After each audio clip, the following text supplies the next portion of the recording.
Nothing bad can happen. It can only good happen. The kidney has a very special place in the heart. It's an incredible thing. For minors, do we love minors? I love minors. Somebody said, is that a Trump statement or is that real?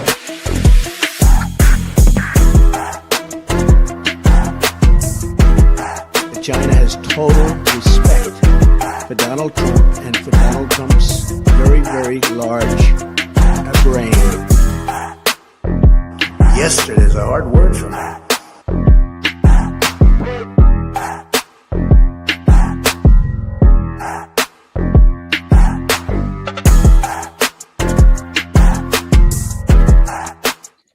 All right, guys, what's happening? Welcome back to Blunt Politics. Let's see how this goes today. I got a headache the size of China, but we're going to roll through it. I appreciate you guys for taking the time out, watching the show. Make sure you hit that like button, subscribe to the channel. We're on our way to 20K here, and I appreciate you guys for helping me make that push. Let me bring in the chat. Say hi to everybody, the most fabulous chat in the world with the best mods in the game. What's going on, everybody? Everybody on Facebook, YouTube, Instagram, Twitch. All you guys, I really do appreciate you wherever you may be watching. Make sure you hit that respective buttons, whatever the buttons may be on that platform. But yeah, lots to talk about today. December 14th, 2025.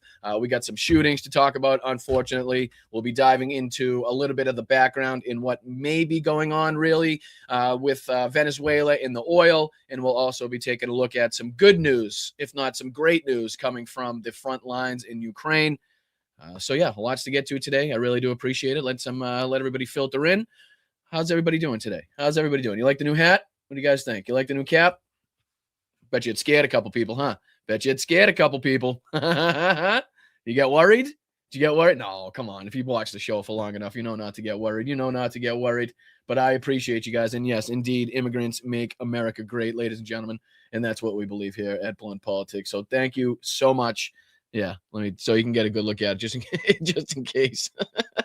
Just in case. You never know, somebody clicking through real quick may be caught. And that's kind of the whole point, is for you to stop, look at it, listen to what's going on the show, and maybe, get impacted by some of it. But yeah, lots to talk about today. A lot of it not great news, a lot of it insightful as to, again, like I said, what might be going on in Venezuela with the oil and everything like that. And then, like I said, a lot to talk about as far as going on in Ukraine as well. But let's start off with this one. And again, I appreciate you guys very much for joining me here. Make sure you guys hit that like button on the way in. Let me throw this on the screen, because several shootings, both inside of the United States and outside of the United States, that were making news headlines. This being one of them, the one in Australia, took place where multiple people were killed in a Hanukkah shooting on Bondi Beach in Australia. This is just kind of a quick news clip to kind of get everybody up to speed in case, you haven't heard about it, or if you did kind of hear about it in passing but weren't really sure as to what happened. Some unbelievable heroism showed in this story. It's an absolute tragedy, along all lines, but there, a good thing to come out of it. Well, I don't know. It's hard to say that, but there was some great acts of heroism shown in here by a single particular man who disarmed one of the terrorists, one of the assailants. Ended up being shot twice himself by the other suspect. But I mean, just the videos of him rushing into, somewhat tackle the guy, rip the guy's gun away from him, make sure that at least that one couldn't do any more harm to anybody. And I think you'll be surprised to learn about his his religion, nationality, race, whatever you want to call it, in relation to what was going on here. So a little bit of this clip, and then we're going to dive into, obviously, the Brown University shooting, unfortunately, that we need to talk about, because I do believe that they have some updates in terms of a suspect in custody in that case. And then, as for more dangerous news, Trump, and we'll talk about the shooting of the 2 U.S. soldiers and the 1 civilian in Syria. And then Donald Trump's, we will retaliate kind of rhetoric that, again, is now looking like Donald Trump's looking for a fight in other areas too. So lots to get into, lots to talk about. I appreciate you guys. Let's just start off with this one. Again, this is about the shooting on I almost said Pam Bondi Beach. Can you believe that shit? Can you believe that shit? Oh my God. You can tell my head's hurting. But the shooting on Bondi Beach in Australia here, which I believe killed, what was it, 11 or 12? I don't know if that's risen since then, but the last I saw was, I think, 11 people dead in this horrific news story. All right, let's take a look real quick. Back to our top story. Australian police say at least 11 people have been killed in a shooting targeting the Jewish community at Bondi Beach near Sydney. One gunman was also killed. A second is in critical condition. At least 29 people have been taken to hospital, including 2 police officers. An event. And as bad as this is, as tragic as it is, I mean, if you look at the videos, if you look at any of the clips, the cell phone footage, the amount of people there, the amount of people on the beach, the way in which these guys were just kind of standing on the bridge, firing openly, like it's very fortunate that more people were not killed, more people were not injured in this. It could have very easily have been a lot more. So, just another thing to look at here. Being held at the beach to mark the start of Hanukkah. Police are now calling this an act of terrorism. Mark has been looking into this story and tracking the developments throughout the morning. What is the latest on the investigation right now? Marianne, in terms of that designation of it as an act of terrorism, police earlier this morning... And obviously it goes without saying that, any acts of violence, especially acts of terrorism are what I mean? There's no place whatsoever in today's society for any actions like this against anybody. Whether it's because of their religion, their race, their creed, whatever it may be, their beliefs, their politics, whatever the fuck it may be, we can wholeheartedly condemn these actions. I don't think it takes too much for anybody, especially here, knowing how unbelievable you guys are in the chat, to condemn actions like this, regardless of what's taking place elsewhere in the world.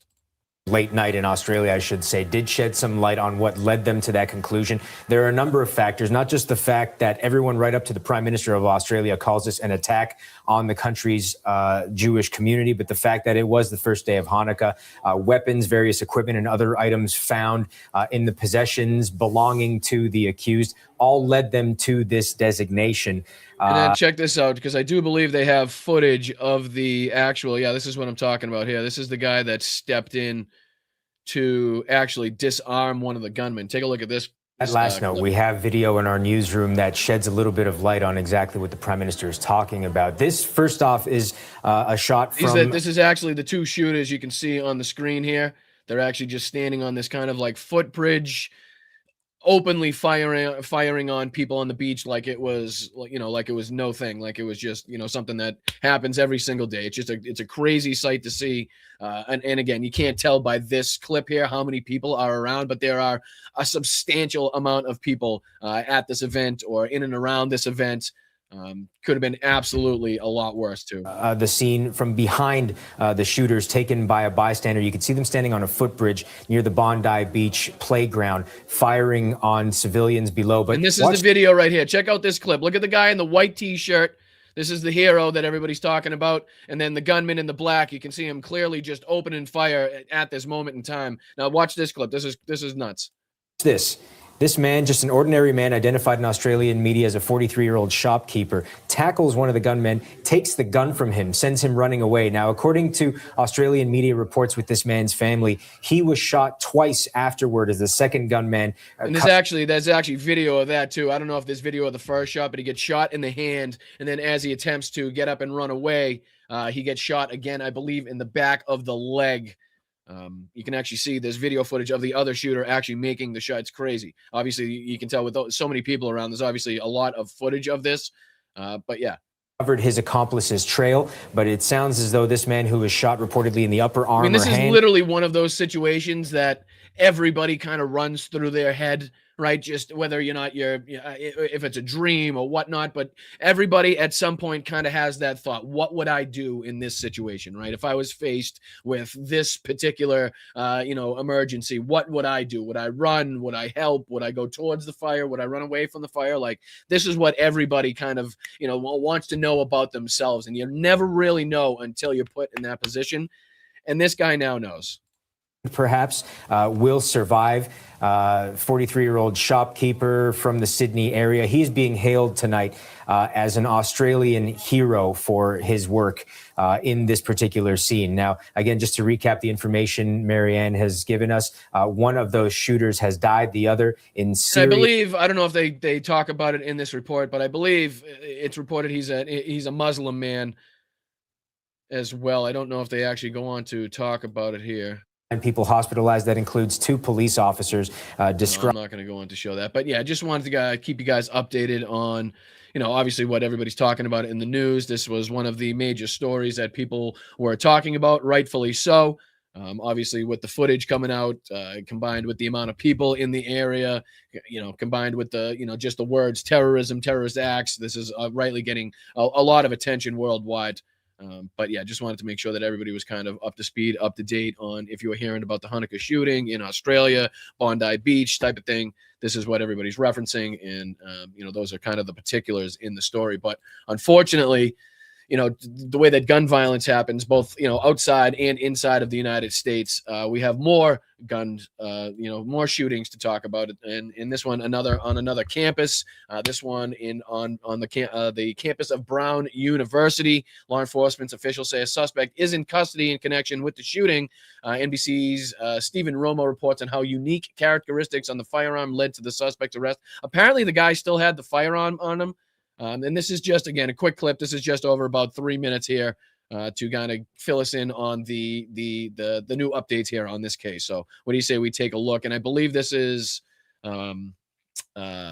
the one, I think there was, 2 or 3. I'll let them talk about it, but here. Willie Geist, we are coming on the air this morning with the news that police now have a suspect in custody in connection with Saturday's mass shooting at Brown University in Providence, Rhode Island, that left 2 students dead and at least 9 others injured. NBC's Stephen Romo has been in Providence all night, and he is on the scene for us this morning. Stephen, what more can you tell us? Yeah, really, the tension here in the city of Providence palpable overnight as they waited for this news that a suspect was in custody. 2 senior law enforcement officials briefed on this matter say that they do believe they have a suspect in custody related to this active shooter situation that took place here at Brown University yesterday afternoon. They say the man had a unique characteristic on his firearm, according to reporting from our Tom Winter, and that firearm was found when he was taken into custody. That person has not been identified and has not yet been charged with a crime, according to those briefed on this matter. So as far as when this report came out, the guy had not been identified or charged yet. I don't know if that's changed since we came on the air. I mean, I know how things change minute to minute in the news here. I'll just kind of look it up real quick just to make sure I'm kind of giving you the most up-to-date information. Looks like that one was 26 minutes ago. Brown University shooting live updates. Person of interest in custody, so not named yet. 6 minutes ago, person of interest in Brown University shooting taken into custody, so not named there either. So it doesn't look like as of now. This is 7 minutes ago. Let me see. Put this on the screen for you guys. Person of interest in Brown University shooting taken into custody at Rhode Island hotel. Person of interest. Does this show the guy? Let me see if this shows him. Play. U.S. Marshals tell CNN that they now have a person of interest in custody in connection with last night's deadly shooting on the Brown University campus. The CNN saw at least 20 members of law enforcement going into a hotel room. This is near the Providence airport this morning. Now, in that shooting, 2 students were killed, 9 other students. So it doesn't look like they have any further information on that either. Doesn't look like they have any names, but again, as soon as the information comes out, if we're on the air, or I'll bring it up in our next show to make sure that you guys stay up to date on that stuff as well.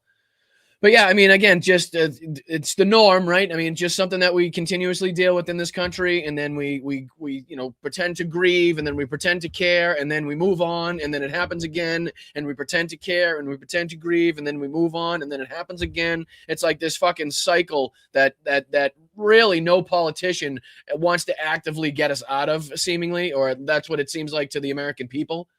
I mean, I don't know. It's frustrating, of course. But again, just wanted to make sure, of course, I mean, that this being, in the New England area as well, it just kind of hits home even more so. But yeah, sad to see. No matter where it is, that's besides the point anyway. But no matter where this is taking place, whether it's outside of the United States, inside the United States, I mean, this type of senseless shit, again, happening under Donald Trump's watch, that you can't deny that much. And it continues. The dangerous rhetoric, the dangerous aspects as to Donald Trump's presidency continue, because as we know now, Donald Trump with his pushing Europe away, with his siding with Vladimir Putin, with him sending the military down to Venezuela, with them talking about war with the Mexican cartels, the way he's treated other people on the world stage, like the way he's threatened military action, like he's put our military service members in the direct line of fire. Like they are now the United States military now has open and blatant targets on their backs by the most nefarious people on this planet. Right. And that's, it's pretty plain to see that, more and more people are becoming frustrated, whether or not it's an enemy country, whether or not they're cartels or gang, whatever it may be. Now they're coming out with more of this rhetoric against the United States, against what the military is doing. And now Trump is vowing to retaliate after 2 U.S. soldiers and a civilian were killed in an attack in Syria. And again, I just want to play this for you because it's funny. He doesn't seem to be bringing this up. I'm sure you guys, if you've watched my show long enough, you've probably seen this clip a multitude of times on the show. But just listen to how Donald Trump used to talk about ISIS and Syria in particular, right? Remember when he used to talk about he killed 100% of the ISIS caliphate, totally 100 defeated the ISIS caliphate in Syria, right? Well, again, now he's talking about how ISIS just killed 2 U.S. service members. So can you kind of put that? Can you explain that one to me? Listen to this. Ready? And this was, just to give you a date, does this have a date on it? Yeah. August 21st, 2020, right? And this is just a really quick clip, only 15 seconds long, but just a refresher for your memory. Check this out. But if you look at the Obama administration, ISIS was rampaging all over. I've defeated 100% of the ISIS caliphate in Iraq and Syria. I've defeated 100% of the ISIS caliphate in Iraq and Syria. What does 100% mean?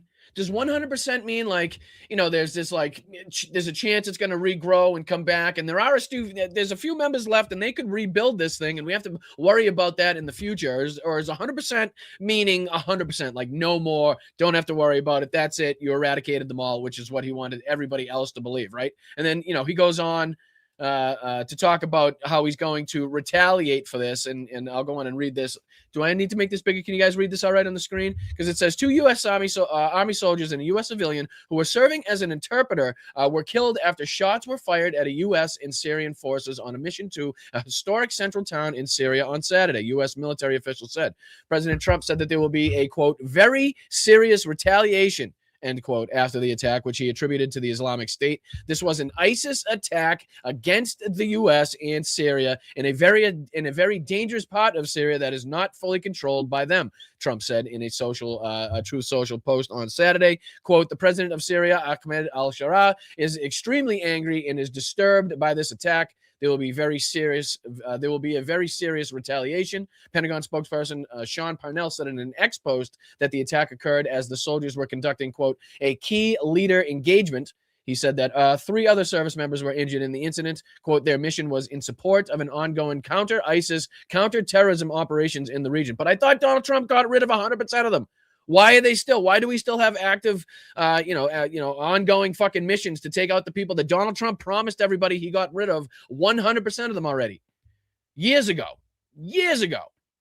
Let's see. He added that the soldiers' names as well as identifying information about their units will be withheld until 24 hours after the next of kin is notified. This attack is currently under investigation. U.S. Central Command said that the attack was a, quote, result of an ambush by a lone ISIS gunman in Syria and that the, quote, gunman was engaged and killed. The shooting took place near Palmyra, according to Syria's state-run Asana news agency, which said 2 members of Syria's security force were wounded. Additional information on their condition was not immediately available. No group has claimed responsibility for the attack, and the identity of the gunman has not been released. Mr. Trump reported, speaking to reporters outside the White House before departing for the Army-Navy football game in Baltimore, said that the 3 service members wounded, quote, seem to be doing well. We mourn the loss of the 3 great patriots in Syria, he said, adding to Syria.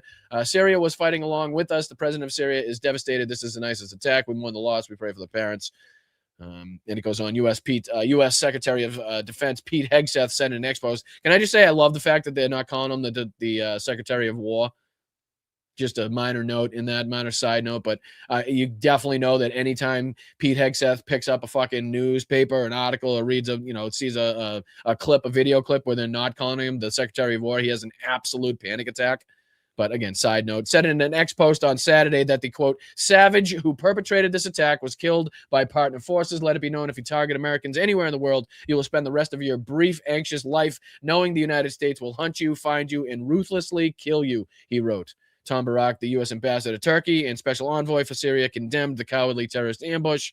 But again, just more like Pete Hegseth's actions and rhetoric. Obviously, with the Venezuela boat strikes that we've been talking about. Again, with the, 20% of our U.S. Navy in the Caribbean to try to overthrow Maduro so we can get the oil, which we'll talk about next, to give you a little bit of insight as what's going on down there. I know a lot of people, even myself, had heard that, the type of oil that Venezuela has would not be that beneficial to the United States, but apparently that's not the case. And we have a video here, thanks to my main man, Kyle Smith, in the chat for sending me this video. I really appreciate it. And not only that, but before I forget, I just want to say congratulations to Mark P. and Elizabeth on their amazing wedding, their beautiful nuptials. I just want to, again, congratulate them and wish them the longest and the healthiest and happiest life together possible. I really appreciate the both of them.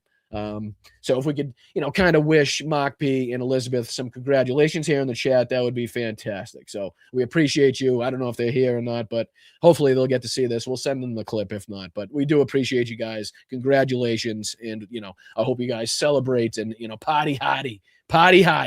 All right, let's get into, should I do this one first or this one first? I'll probably do this one.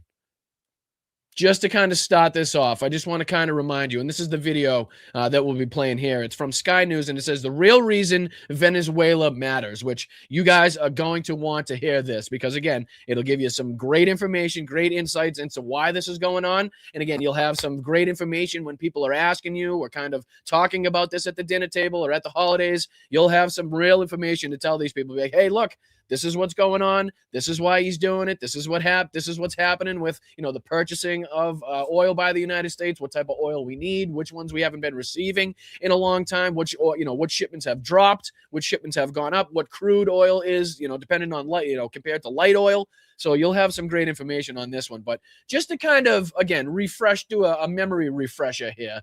This is Donald Trump talking about how Venezuela oil is probably the dirtiest in the world. Remember when he was always talking about this, how it was tar? Remember Venezuelan tar, and we only had one refinery in the United States that could possibly refine it. Remember this rhetoric when we used to watch these, the rallies, his stupid rallies and speeches?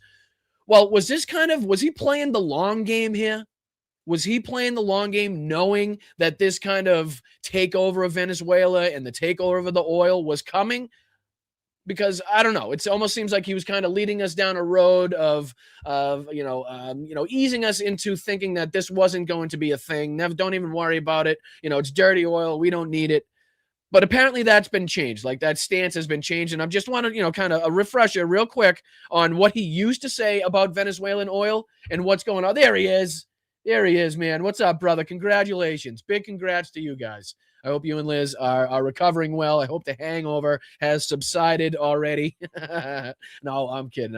I know you guys are too, you're too responsible for that is the word I was looking for. But yes, congratulations from Mel and I, from everybody here at Blunt Politics. Very, very happy for you too, and we wish you, the most happiness possible. So thank you so much for everything that you've done for the channel, you and Liz. And again, can't thank you enough. Can't say how much we appreciate you guys and how much we love seeing you guys smiling and happy, and it was great. So thank you so much, Mark. Appreciate you, brother. All right. Yeah. So this is how, just to give a little refresher, this is how Donald Trump used to speak about Venezuelan oil. Check this out. I will tell you, I just left Miami and I've never seen love. My apologies. He goes on to speak about Miami for a couple seconds here. Bear with him. Love in the streets like that. I've never seen it. We've seen a lot of love. I've never seen love like that, because they know what we all go through. They know what we've gone through, and they see it, and they're smart. And, many of those people coming from Cuba, Venezuela, other countries, they've seen this happening to their countries. I used to say that the United States, if it keeps going this way, it's going to be Venezuela on steroids. And now we're buying oil from Venezuela. Can you believe it? We have more liquid gold under our feet than any other nation, but we're buying tar from Venezuela, and we're refining it in Houston, the dirtiest, worst oil probably anywhere in the world, and we're refining it. So you can imagine. The dirtiest, worst oil probably anywhere in the world. And again, you can see how he says we refine it in Houston, trying to make it seem like that we have only one facility that is capable of refining, the heavy crude that comes from Venezuela, which again is directly disputed and combated in the video clip that we'll watch next from Sky News. But, just to kind of, this is how we used to talk about it. And what was the date on this one? You guys remember when? Let me see. Was this Venezuela? How do I figure out when this was? Oh, this is June 14th, 2023. This is when this came out. Imagine what's going up in the air, and our beautiful stuff we're not taking out of the ground and making a lot of money and paying off debt and reducing taxes still further, which we were in the process of doing. So it's the dirtiest oil anywhere in the world, but we currently have 25% of our U.S. Navy surrounding basically Venezuela and forcing Maduro into, vacating his own country so that we can hop in there and take the oil. You know what I mean? So it's kind of curious what changed. Is it outside sources that got to Donald Trump, the billionaires and the oil conglomerates that said, hey, listen, this is a fucking prime opportunity here. The way you've been speaking about this oil, you ain't right. We can make a huge amount of money on this. And I don't know, because again, this wasn't that long ago that it was the dirtiest oil. We don't need it. We got plenty under our feet. Remember, this was his rhetoric. And now all of a sudden the entire U.S. Navy is down there to try to apparently take over exactly what he didn't want and calls the dirtiest oil. But that brings us into this one, because this is going to give us some pretty good insight. And once again, big thanks to Kyle for sending this over to me. I really do appreciate it. Let me throw this in the beginning. Because again, this should give you a little bit of, caution, a little bit of insight as to why this exact kind of action is taking place and what the end goal might be, and how it is basically to, just further help and steal from other countries in order to benefit the United States. So this is, again, Sky News, and this is what I think from a couple days ago. Yeah, December 11th it came out, and this is the real reason Venezuela matters. And again, this is good because it's a news source outside of the United States. Not disillusioned, or doesn't have an agenda, not run by United States corporations that may have their own agenda or propaganda that they want to push. This is, again, outside sources looking from the outside in, giving us their perspective and information that we may not be hearing here by the media, by even anybody else that's trying to cover this as well. So let's dive into this. I appreciate you guys. Thank you for sticking with me. Thank you for making this push towards 20,000 subscribers. You guys have been fantastic, and I can't thank you enough. So make sure you like the stream, subscribe to the channel if you like what you're seeing, if you like what you're hearing. Stick around for a little bit before you make the decision. But if you like what you're hearing, if you like the chat, please hit that subscribe button. And yes, my hat says "Immigrants Make America Great," in case you can't see it. All right, let's dive into it. Now, Donald Trump is insisting that the main reason he's interested in Venezuela, the main reason the US is kind of looking at tankers off the coast of Venezuela, comes back to drugs, the trade, the smuggling of illegal drugs out of Venezuela. But what if it's not just that? Maybe there's something else going on. What if it's partly about oil? Now, on the surface, you might be thinking, why does America even need Venezuelan oil? And I can kind of understand your And point. again, right hand up, this is the same questions that not only what I was asking, but, you know, what I was kind of asking because of what I was reading in reports, right? Because of what I was reading, you know, being talked about. But this is, you know, going to answer those questions. It did a lot to answer the questions that I had about a lot of it. So hopefully it does a lot to answer the questions that you might have about this situation, because a lot of people rightly wondering, what the hell do we need with Venezuela heavy crude oil? And this kind of gives us several reasons as to why it could be very helpful to the United States. If you look at just total oil production, look, this is up until 2005. The US was there, Venezuela was there, Saudi Arabia was there. But as you probably know, since then, everything has changed. Look, American output has gone through the roof, way above Saudi Arabia, way above Saudi Arabia. And Venezuela has gone basically to the floor. And that's kind of post-Chavez, Maduro. They're one of the minnows now, and I think 21st biggest producer in the world. So again, that question, why should America care? Well, in the US, that big rise is largely down to this. It's down to the shale revolution. So you've got fracking all around the US producing. And it took me a couple times to figure out that he was saying shale oil instead of Shell. I thought he was talking about the company Shell, but he's not. He's talking about shale oil. Extraordinary amounts of crude oil.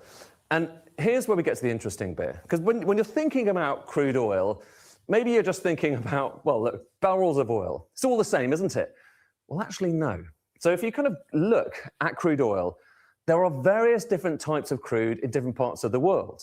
There's actually kind of various different ways you can. And again, some people may already know this. This may be, information that seems, pretty, self-evident to you. But a lot of people, including myself, aren't really up and hip on, the different types of oil around the world, the intricacies and, the difference between them. So a lot of people probably getting good information from this. I know I was. But one way you can look at it is look at the kind of density. So you're basically looking at how thick that crude is. And when I say thick, I mean literally how thick. This is showing you global production broken down by the density of that oil.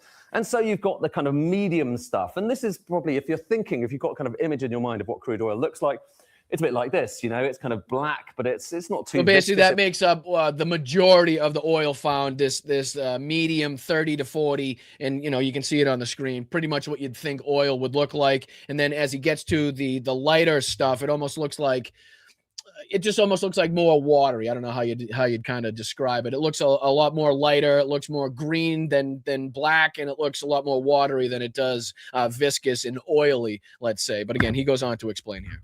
Flows around, but there's other stuff as well. So this is light crude, and it kind of almost looks like a smoothie, doesn't it? And that's the same stuff. This is still crude oil, but down to the kind of geological and the biological conditions in the ground when it was being formed, hundreds of millions of years ago, it comes out looking a bit different. And so that's light. You've also got heavy stuff. All right, and this is the stuff that's coming out of Venezuela. This is the heavy crude oil that people were talking about and why they were calling it tar, right? This is that you can see it on your screen right here. And stick with us. So you're probably like, well, what does this? Believe me, he'll explain. Check it out. Kind of relatively small in global production, but this is gloopy, super viscous stuff. Heavy oil, so heavy, medium, light. Remember that. And remember also the key thing here is you get it out of the ground, it may look like that, but ultimately you still need it to go into, someone's car, or indeed, be turned into chemicals. Basically, you need to process it. And that processing, that happens in places like this, in refineries. And there are refineries all over the world, of course. There are refineries all over the US as well. There's kind of more than 100 of them. And if we kind of look at where those refineries are... This is a big point that I didn't know. Like I said, remember how Donald Trump used to talk about the one place in Houston that was able to refine this stuff? Well, pay attention. Well, so there's some in California. So the history in America, actually, historically, a lot of the early Californian oil, that was the heavy, gloopy stuff. And if you look at kind of some of the refineries in America, so here are some of the refineries. There's one in LA there. These are the 10 biggest. You've got some up here around kind of towards Canada. That we'll kind of come to that in a second. But a lot of them are down there, kind of Texas, Louisiana, on the coast. And here's the critical thing. These refineries... You see what it says on the screen? I mean, look at the density there. You can just see by the representation on the map, the density of oil refineries in and around Texas, Louisiana, that part of the country, right? And it says that they're primarily equipped for the heavy oil, right? So we need to feed these refineries the heavy oil.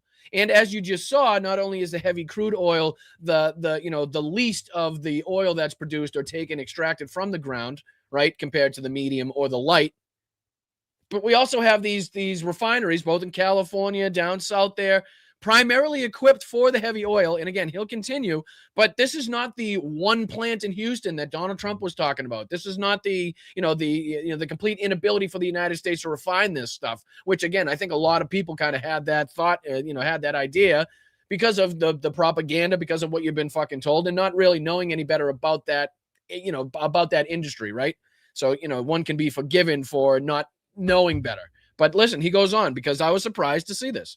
Primarily set up for heavy oil, for taking that gloopy stuff and turning it into gasoline and all of the other different products. But here's where things get interesting. And remember that chart I showed you a moment ago, the one which showed kind of shale oil and how it kind of went through the roof? The oil that's generally produced with shale oil, the fracking oil, that comes out of the ground mostly in the light form. So it's the smoothie. It's sometimes. And this is what America, he's talking about what America is getting. So basically the oil that America produces, the oil that America extracts is the light, the greener stuff that you were seeing, the one he was kind of describing that looked like the smoothie, the milkshake type. Clear, comes out of the ground clear rather than black. And that's the majority of American production right now. Shale oil tends to be light stuff. And actually, that's kind of going back 10 years. Look at where we are now. Look at those bars. But that leads to a problem, right? You can kind of see the problem already, where if the vast majority of what we're taking out of the ground and what we're, kind of producing is this light, but a lot of our, biggest refineries are set up to do the heavy crude oil, then you can see how that would be a problem, how those refineries, they need to be continuously fed with the heavy crude in order to not only just keep running, but to make sure that, we're producing enough for America to keep running type of thing. So again, you can see where this is going. You can see how this is kind of starting. He goes on. In the last few years, the amount of light oil being produced in the US has gone up and up and up, and the amount of kind of heavy stuff has gone down. Okay, another huge point. The amount of light over the years has gone up and up and up, and the amount of heavy crude by the United States has gone down and down and down. Making sense now? Starting to make sense? All right, now let's just hear, I think he goes on in just a second, where he talks about the other places on this earth, right? The other places, and there aren't that many, that also have, I don't know, let's say oil reserves along the lines of what Venezuela has. And let's see if we know any history related to those countries. And I don't know, maybe the United States trying to take over one of the countries and then partnering with another. Stick with me. But back to those refineries. They need to be fed. If America's going to have gasoline, it needs to feed those refineries with heavy oil. So if you look at the kind of... So again, we need to continue to keep those refineries stocked with the heavy crude. But if you look at the chart that is on the screen right now, less and less of the heavy crude by the United States is being extracted, being produced, which means inevitably we have to go elsewhere looking for it. Right? You get what I'm saying? That's now pushing us, forcing us, or at least that's what they're using as the excuse here, I'm sure, to go and use the Venezuelan pipelines here, the Venezuela oil reserves, so to speak, as our out. We're going to steal from another country, basically, to make sure that we can continue to feed our oil refinery. So, but it goes on, it gets deeper. It gets even deeper. Imports coming into America in recent years, even though America is producing so much oil, more oil than it ever produced before, it still needs to suck in loads of oil from overseas.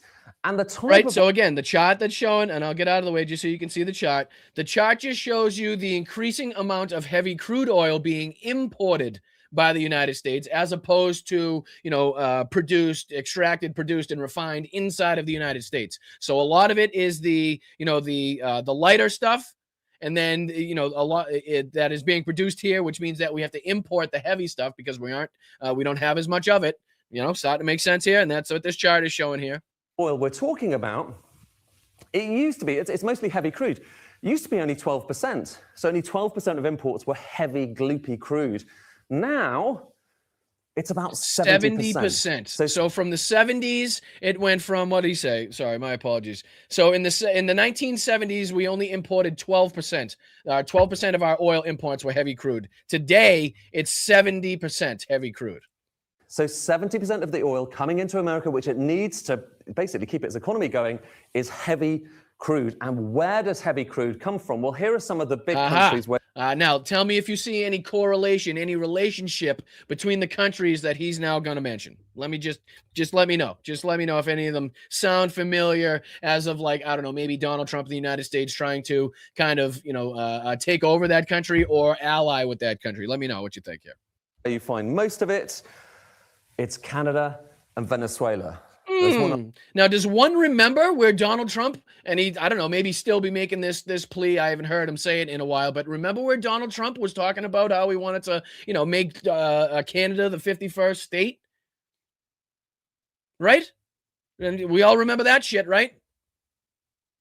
So was this part of the same kind of plan? Was this kind of the same process and it didn't work out with Canada the way he had hoped? So now he's moved on to his next target, which is Venezuela. And then there's still one more country that they have to name. What do you think the other country is? What do you think the other country is? Give me a guess. Give me a guess in the chat. So he's got Canada, Venezuela. What do you think of the other country is? Drop it in the chat. I'll let you know. I'll come to in a second, which we'll come back to. But it's Canada and it's Venezuela where you get most of this heavy crude oil, which is why, about to think about where those refineries are, they're mostly set up kind of, you've got some in the north there to get the heavy oil coming out of Canada, and you've got some around the kind of Louisiana and elsewhere and Texas to get that heavy oil that comes in from Venezuela. That was kind of the way they were set up. And it's really expensive to rebuild these things. You can't just chuck out a refinery very easily overnight. Some came from Mexico and the Gulf of Mexico as well, and that was pretty heavy too. So that's the picture in America. And the upshot is, even though America is producing more and more oil, the imports, this is showing you imports of oil into America, are still really high. And if you break down those imports by the country that stuff is coming from, well, there's Venezuela, and it used to be a decent slug, actually more coming from Venezuela just about than from Canada, just at the turn of the millennium.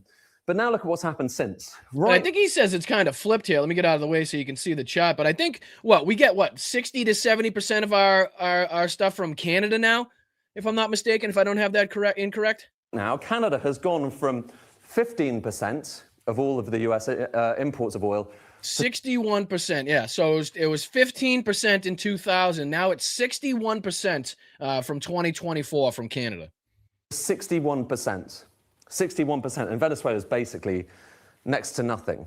But here's what's tantalizing, and here's the reason I think that a lot of people are looking towards Venezuela and thinking, well, there's more to this than just drugs. Look at total oil reserves around the world. The higher these bars are, the more oil there is in the ground, so that hasn't yet been taken out of the... So this is what the United States is now eyeing. And this is probably an aspect in which you guys were privy to. Everybody was kind of privy to the amount, at least, that they have, just not so much the type and the viscosity and how it's produced and refined and that sort of stuff. But you can see here the clear chart on the screen says who has the most oil in the ground, crude oil reserves by country, and clearly in first place there, Venezuela with 200 and what's it say? What does this go by? I can't say what it's going by. 267 billions. I'm not saying. I think it says billions of gallons, I would say. I'm not sure. But then it's Saudi Arabia, Iran, Iraq, Canada, UAE, Kuwait, Russia, USA, and Libya as you go down the list. But of course, seeing fucking dollar signs here. Aren't you guys seeing dollar signs and a need for the U.S. economy to have that heavy crude? Kind of starting to make sense a little bit. The ground. So there you've got Saudi, Iran, Iraq, all of the usual suspects. But the biggest of all, and this is according to various different sources, the biggest of all is Venezuela. And what's that oil? It's the heavy, tarry stuff that you might well want to put into those American refineries. You know, the perfect stuff to keep those refineries set up for the heavy crude oil going, right? Still producing oil so they don't go out of business, so that the U.S. economy doesn't tank, right? So again, you see the ploy, you see the kind of the backdoor dealings. You knew about it. Everybody's talking about oil and it's for oil and it's for oil, but you don't really understand the kind of, at least I didn't. I'll put my hand up. I didn't really understand the back dealings, the backdoor situation with the U.S. economy and the refineries and why this would be, something that they're looking to take over, right? It just seemed to me like a corrupt money grab, like these oil companies just want to, and that's pretty much what it is if you boil it down. But again, you can kind of see a little bit of the reasoning here as to maybe why they're trying to justify this. But it goes on too, because there's still one more country yet to be named. And there is really only one other place in the world that has a kind of serious amount of heavy... There's only one other place in the world. Only one other place in the world that has, like, you know, that serious amount of crude. Where do you think that is, ladies and gentlemen? Oil other than Canada and Venezuela. And lo and behold, guess where that is? It's Russia. It's fucking Russia. So, gee, I wonder why Donald Trump would have now the new national security policies of the United States be more favorable and most favorable to Vladimir Putin, trying to get him back into the G8, trying to set up these economic partnerships, right? While pushing Europe farther away, while pushing Ukraine farther away. I mean, does it starting to stack up, right? Starting to stack up here, starting to kind of make sense as to what the fuck the plan is, the plot, you know? Again, I thought it was very good insights. Once again, thanks to Carl for sending that over. We really do appreciate it. But yeah, again, you know, kind of starts to make more sense once you look at it from that kind of direction. Not justifying it whatsoever, but you can kind of see why these oil tycoons and shit would be very nervous about the lack of crude oil being produced by the United States, and now again they have to go pillage and plunder elsewhere in order to keep that moving. Right? So that's just, I appreciate you guys. Thank you so much. And then we're going to dive into here. Let me throw this off your screen. Appreciate it. Make sure you guys hit that like button. Again, I'm Boston Bryant. This is Blunt Politics, trying to break all this stuff down in the easiest, most normal way possible. You know, like you're sitting here with your friends and family talking about this, not like you're being spoken down to or like you're in some fucking professor's lesson or anything like that. Again, I really do appreciate you guys and all the support you show, kind of independent media creators like this, the people that don't hide anything behind a paywall, that have no sponsors, that have no ads they run on the show to try to sell you some junk that really, doesn't fucking help anybody. So we're trying to do it the right way here. And I thank you guys. There's PayPal up in the corner here that you can send. I'll throw the Venmo up too, because I think more people have Venmo than the PayPal. You can sign up just underneath me for a YouTube membership, and then you can go to patreon.com/Boston Bryant to sign up there. There are three different tiers on Patreon. You pick the one that works for you. That gets you into the Zoom meetings that we have every month. That's about the only thing that requires a couple bucks to get into, and that's pretty much it. And that is just kind of to put a couple faces behind the names of the people in the chat. So it's a good time, and I appreciate you guys for everybody that's coming and joining those. But yeah, let's dive into the news that's been going on here around Kupiansk, Pokrovsk, Ukraine. Some good news going on. I don't know if I should start off with the map. There's so much that I want to show you as it pertains to this. Let's see here. There's stuff from Media Monitor. There's stuff from United 24. There's stuff from Ukraine Matters. A lot of people talking about this. But let me just kind of show you the headlines and what people are discussing right now. I'll throw you this on the screen. And again, this is from the professor, somebody that we like to watch and keep up to speed with on what's going on. But, you know, another great night for Ukraine is what his title is. Let's see here. The United 24 title is AFU Counterattack in Kupiansk. And then we got Ukraine Matters. Their title is Crushed. Russia just lost a major city to Ukraine.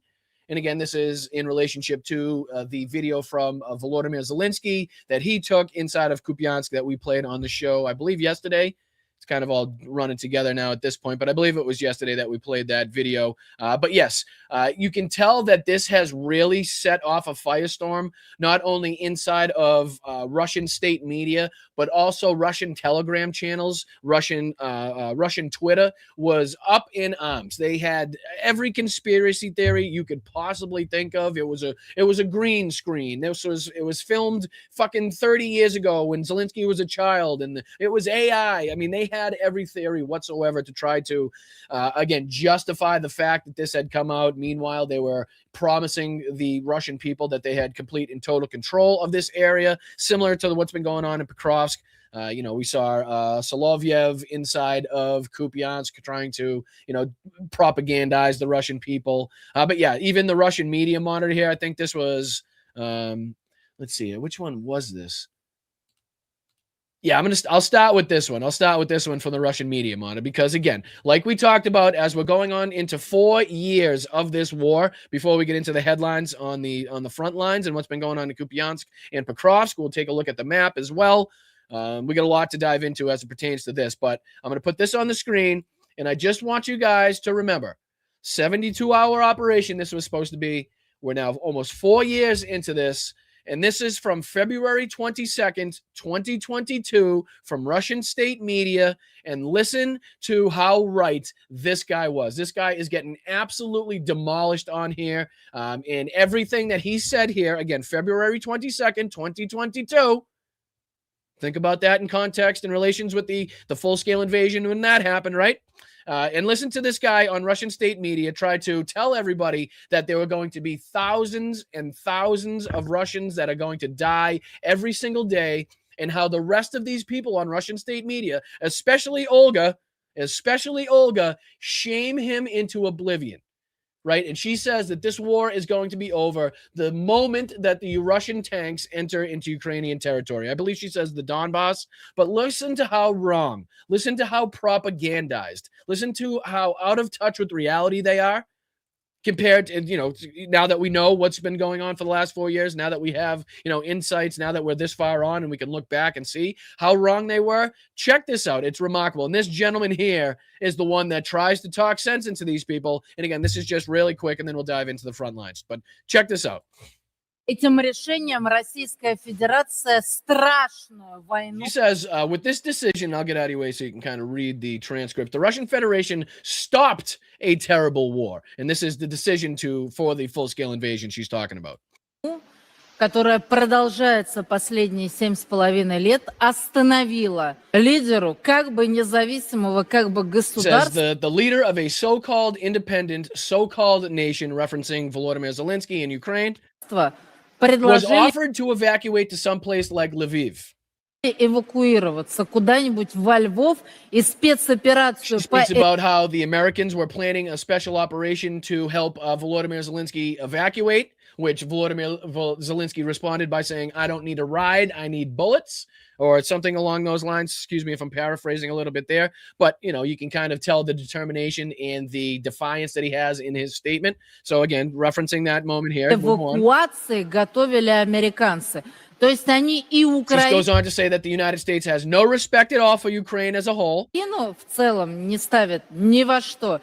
И самого Зеленского. And that they don't take Zelensky too seriously. Не сильно серьезно. Zelensky, the guy still in charge of Ukraine at this point, the man that has still held Russia to the, the small amount of territory that it has been able to take in these 4 years, right? That guy that still has the full and total support of the Ukrainian people on the whole, right? That guy. So again, she's trying to represent it in one way, but now 4 years down the line, we can see and look back how wrong she was. But again, wait till this guy dives in and he's trying to plead with his comrades like, you have no idea what you're talking about. He's calling her out of touch with reality, saying there's going to be thousands of dead people, and he's 100% right.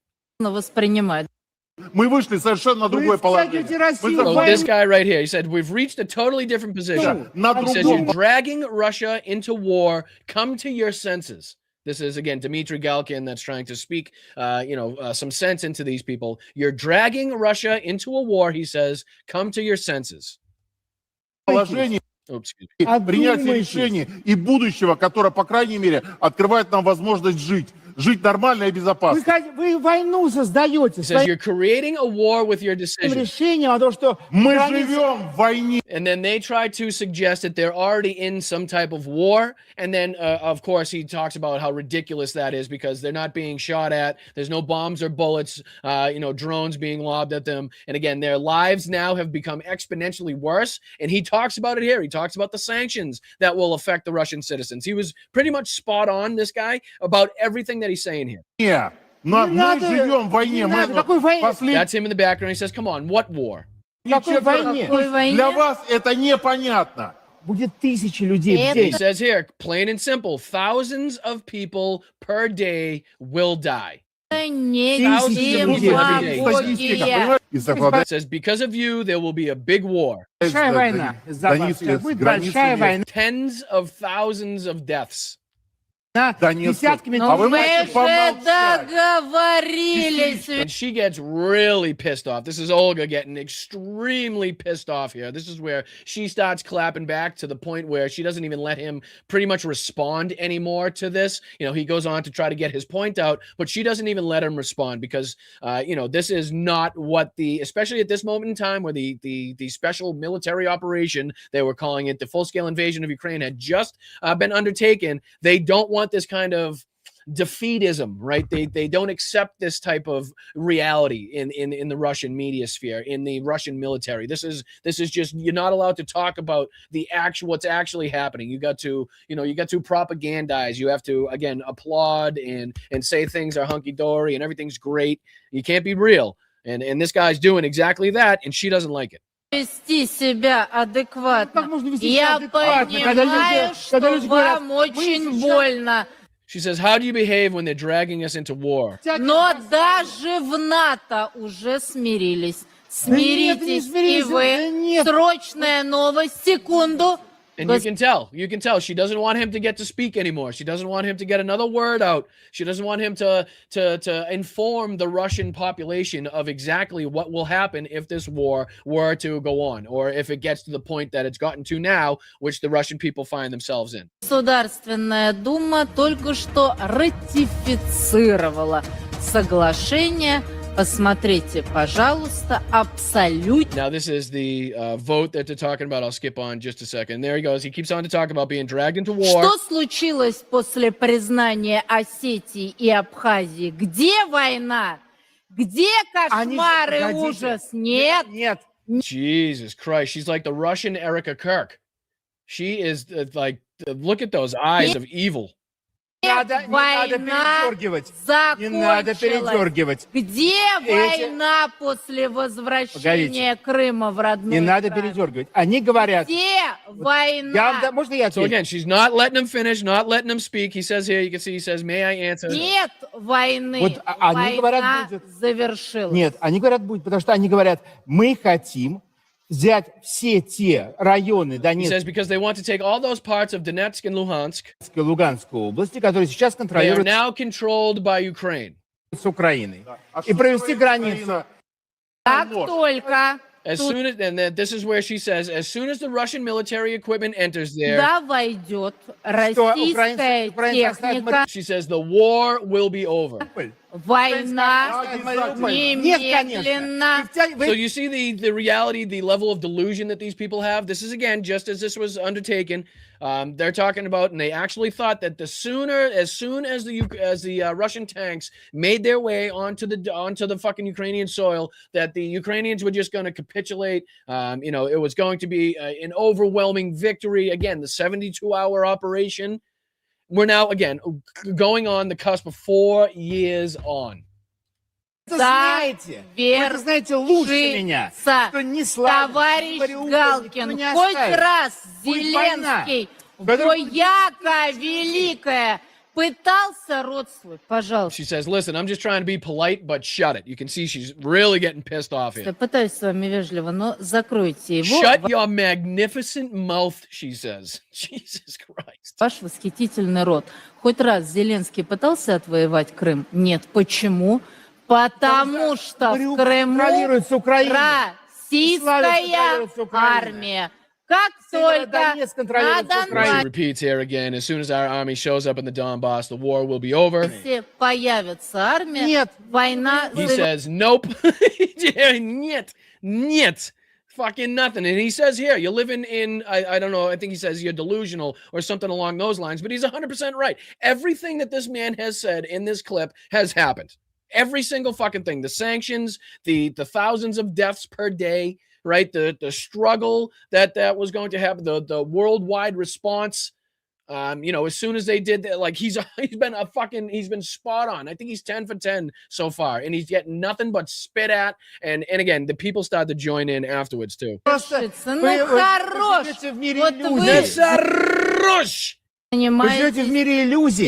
You live in a world of illusions, he says. And he's 100% Российский right. народ будет страдать. Russian people will suffer from sanctions. right? От того, что будут введены санкции, будет разрушена That will be imposed. российская экономика, жрать The будет Russian нечего. economy will be destroyed. I mean, tell me where he's wrong, ladies and gentlemen. Tell me where he's been wrong so far. Give me a point. Any maggots out there watching? Any Russiophiles out there watching? Right? Any Ukraine haters out there watching? Tell me where this guy's been wrong so far. And his predictions, again, this is 2022, February 2022, on Russian state media making these fucking, saying these things. Tell me where he's wrong. It will be nothing to eat. Деньги будут ничего не стоить. Money won't be worth anything. И все это... Одну вещь тебе скажу. And then this is where, again, the rest of these propagandistic comrades, cock bastards, they come in and they start to try to shame him because this guy comes in and says, I'll tell you one thing. For now, the Russian people are suffering basically from hearing him talk. And you know what? The Russian people would have been much better off, much better served listening to this guy, paying attention to what he had to say than what anybody else on that fucking screen had to say. Because if they listened to him,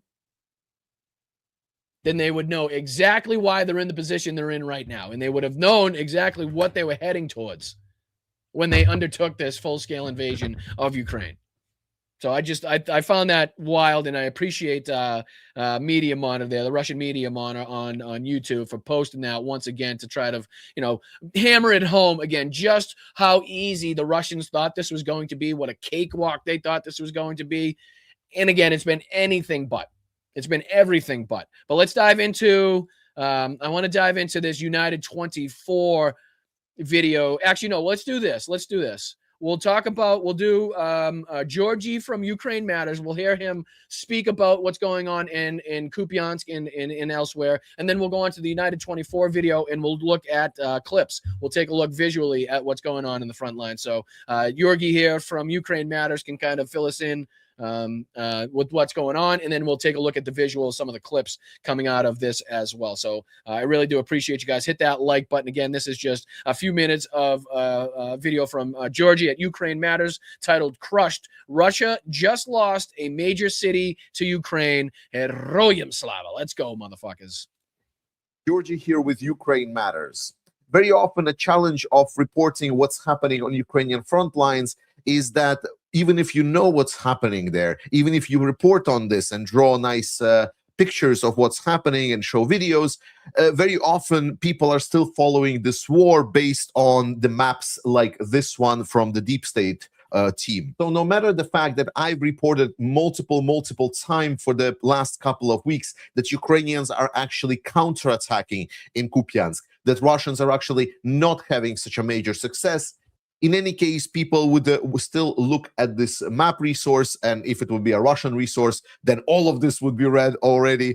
Then they would say, well, I think that's mainly because people have kind of learned how to fight through the fog of war, right? You can hear different things reported by the Russians. You can hear different things reported by the Ukrainians, and each side has their reasons, has their motives to try to get one over on the other side, or try to make it seem like an attack wasn't as successful, right? You can see how that would happen, why it would happen, how it happens, and the benefit to it, especially if you're on one side or the other. But that's why a lot of people rely on the maps, right? That's why a lot of people continuously come back to, I can only tell you what's going on, what's being reported by these agencies and by these websites that do this for a living, that check on this stuff throughout the reporting, to make sure that they confirm or deny what's been reported, and then we can look at the map and see what's actually taking place. But again, I think that's, he's speaking about it here, that no matter how much it's being reported on, we wait for that, that update, because we know how, especially in war, the information tends to come out 24, 48 hours, maybe a little bit afterwards, so that you don't jeopardize the mission, you don't jeopardize location, you don't jeopardize mission security, that type of stuff. So typically, you're playing catch up on these stories from the get go, but then to try to fight through the propaganda makes it just a little bit more difficult. Which is why we here, obviously at Blunt Politics, continuously refer back to the deep state map. Just like a lot of these other channels, and here what he's going to be showing you here. I might as well throw this on the screen for you guys. We'll be looking up in this area here now, just to kind of give you perspective. We're looking at Pokrovsk down in this area, right? So we'll zoom out, and we're going to be going into the Kupiansk area, more north, obviously. So up here into the what is good to see. So this is the area in which we saw Zelensky give that address near the sign in the near the Kupiansk sign, and I believe it was somewhere in this very area right here. If I do believe it was one of these intersections. I actually have it on the Google Maps if you want to check it out. I actually geolocated that exact position that Zelensky was at, and it turns out that he was right here. So he was at this intersection. Seems like if I'm not mistaken, it's tough to tell with the graininess of this on the Google Maps, but I believe this is the sign right here. This is the area, the lot in which he was at right here.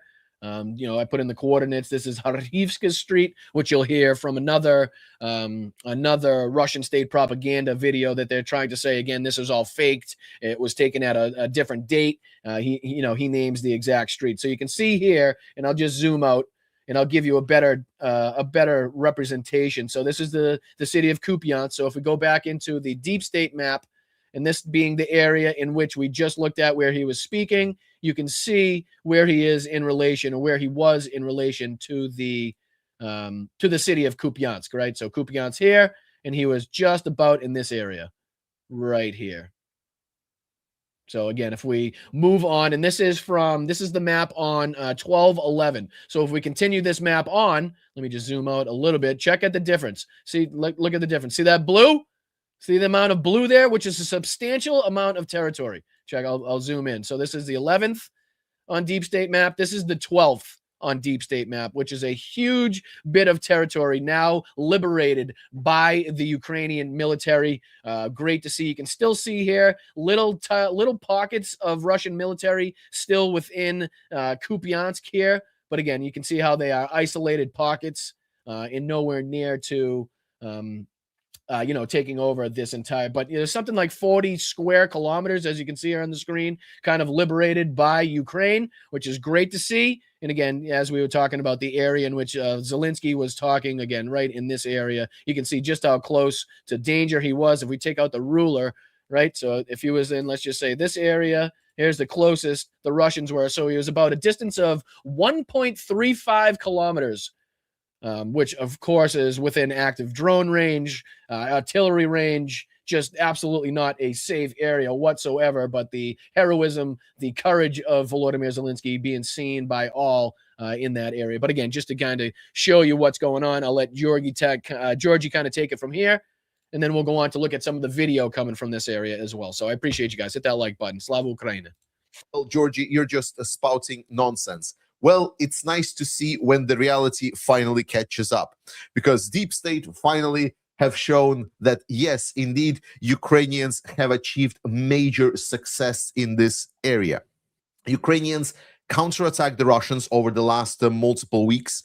They were squeezing out their logistics in the area, and now there's some 200 Russians that are fully encircled in the city of Kupiansk and soon to be cleansed. Russia has lost this direction pretty decisively at this point. And the absolute cherry on the top is that the person that will tell you about this is none other than the president of Ukraine, Volodymyr Zelensky himself, because he reported literally from the zero line, the line of contact. It's just a couple of kilometers from where the Russians are. This is a complete unsafe zone, and he arrived there clanking his balls made of brass, showing up that no, Russia will not have Ukraine, and Ukraine will be fighting back. Бажаю здоров'я. Сьогодні Куп'янський напрямок, наші воїни, які тут досягають результатів для України. Багато росіяни говорили про Куп'янськ. Ми бачимо, Я привітав хлопців, дякую кожному підрозділу, всім, хто б'ється тут, всім, хто знищує. Not to stop him, because we took a look at this yesterday, but not to stop him, but just kind of do like a visual check, right? Just kind of visually look at what the scene is here, because the next video I'm going to play is a Russian state media video of them trying to say that this was faked or AI or taken at a different time, and they never really explain it as far as I can see. They have certain things circled in the background, but never really talk about why they're circled or what they're trying to say. So just kind of, take stock as to what you're looking at in the background, just, for this video. Окупанта. Сьогодні надзвичайно важливо досягати результатів на фронті, щоб Україна могла досягати результатів в дипломатії. Саме так це працює. Всі наші сильні позиції всередині країни сильні позиції в розмові щодо закінчення війни. Дякую кожному воїну. Пишаюся вами. Дякую всім нашим сухопутним військам. Сьогодні виключно ваш день. Дякую, хлопці. Слава Україні. And absolutely sweet tears of anger are running down the cheeks All right, on and this their is what I was talking about when not only the Russian state propaganda and Russian state media was melting down, but also like Telegram channels all over. This is one here that he's going to bring up, talking about how they were lied to, how they're pissed off that they were lied to about what's going on. They can't even fathom how Zelensky got into this area. Not only that, but how he was allowed to make like a fucking video. They're shocked. They can't even take it. social media by the Z propagandists that are reporting on the situation. I'll read it real quick for you guys. It says in the Telegram channel by Otra Korovsky, Ivan Alexandrovich says they're reporting the bloody clown Zelensky is back in Kupiansk, which, according to Gerasimov's report, has been captured by our troops. Basically saying, hey, what the fuck's going on? How's he there? If Gerasimov told us it's been captured by our troops, how is the president of the enemy sitting there making a video? He's standing there calmly filming in Comington, completely unafraid. What should he be afraid of when the Russian government promised the Israeli leadership back in 2022 not to touch him, guaranteeing his safety? What a bizarre military operation where only ordinary soldiers are dying. P.S. We await official comment. Right. So, and I'm not 100% sure. Maybe Georgie has insight as to what they're talking about as far as the Israeli leadership and promising not to touch Zelensky. That's a new one, new theory on by me, I think. Quote, and I'll go on. Why he's talking about the Israeli leadership is because Russians are also extremely anti-Semitic, by the way. Not to touch him, guaranteed his safety. What a bizarre military operation where only ordinary soldiers are dying. Ooh, poor Russians. Right. And then just to show you a minute of this, just to kind of, because it goes along these lines of talking about Zelensky's speech there, or Zelensky's video from Kupiansk. This is, again, Russian state media. And then this is titled Russian Media Monitor video, of Russian state media. And this is titled Vladimir Solovyev talks about Kupiansk. And he's not very happy. Listen to this. He's at least not very happy with the reaction from his countrymen, the people on Telegram, that sort of thing. Listen to this.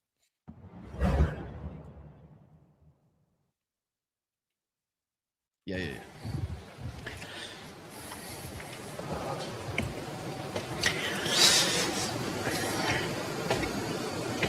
Значит, Зия со своим традиционным лицом с дикой скоростью. So he says, well, Z, talking about Volodymyr Zelensky, and let me get out of the way just in case you guys want to see the closed captions. He says, well, Z, with his traditional face, with a wild speed, has read a text. Again, referencing Zelensky's video.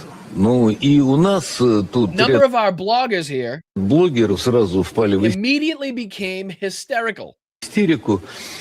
Все плохо. Everything is bad. It turns out that Kupiansk isn't ours.